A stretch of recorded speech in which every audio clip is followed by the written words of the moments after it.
Mən bizim kanal izləyicilərini salamlayıram və onlara vaxt tapıb bizim kanalı izlədiklərinə görə təşəkkürümü bildirirəm. Son zamanlar məndən yeniyetmələr, gənclər, eləcə də orta yaşlı nəslin nümayəndələri soruşurlar ki, cinsi yolla keçən xəstəliklər hansılardır və əgər cinsi yolla yoluxmuşdursa hər hansı bir şəxs onu necə bilir və necə bundan şübhələnir. Ümumiyyətlə, adından da göründüyü kimi cinsi yolla yayılan xəstəliklər cinsi yolla keçir, yəni cinsi əlaqə kontakt vasitəsilə bu baş verir və cinsi yolla yayılan xəstəliklər qrupca bunlar müxtəlif olurlar. İlk növbədə bakterial virus mənşəli infeksiyalar göstərmək olar. Bura hansı ki daxildir, gonoreya, trixomoniyaz, xlamidioz, mikoplazma, ureoplazma kimi infeksiyalar göstərmək olar. Eyni zamanda qanla yayılan, qanla keçən infeksiyalar da vardır ki, hansı ki bu təmas yolu ilə qanla təmasda olduqda yayılır və yoluxur. Bu infeksiyalara biz yenə də cinsi yolla keçən və qanla, yəni ki, manipulyasiya vasitəsilə yoluxan infeksiyalara aid edə bilərik ki, burada siflis, HIV virusu və eyni zamanda herpes, sitomegalovirus və digər infeksiyaları da göstərə bilərik ki, bunlar da cinsi yolla yayılan xəstəliklər qrupuna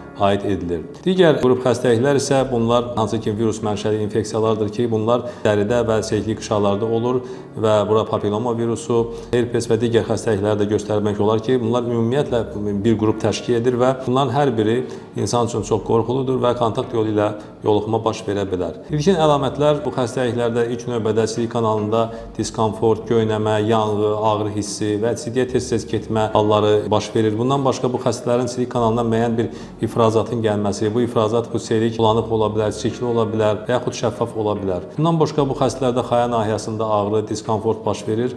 Bu xəstələr bunlarda müəyyən əsəb gərginliyi, sinir pozğunluğu da baş verir ki, bu da onların hal-hazırki durumu ilə əlaqədar ola bilər. Bütün bunları deməkdə məqsədim odur ki, əgər cinsi yolla hər hansı bir kontakt, cinsi münasibət baş vermişdirsə, bundan 3 gün, 21 gün ərzində pasientlərdə və ya insanlarda kim ki kontaktda olub, onlarda müəyyən bir diskomfort, müəyyən bir narahatçılıq varsa, onlar artıq bunun üzərinə düşməlidirlər və vaxtında müraciət edib analiz verməlidirlər ki, infeksiyanın növü təyin olunsun ki, sonra onu müalicə etmək mümkün olsun. Mən sonunda sizə təşəkkür edirəm ki, bizim kanalı izləyirsiniz və bizim kanala abunə olmağı, videoları bəyənməyi sizdən xahiş edirəm. Sağ olun, salamat qalın.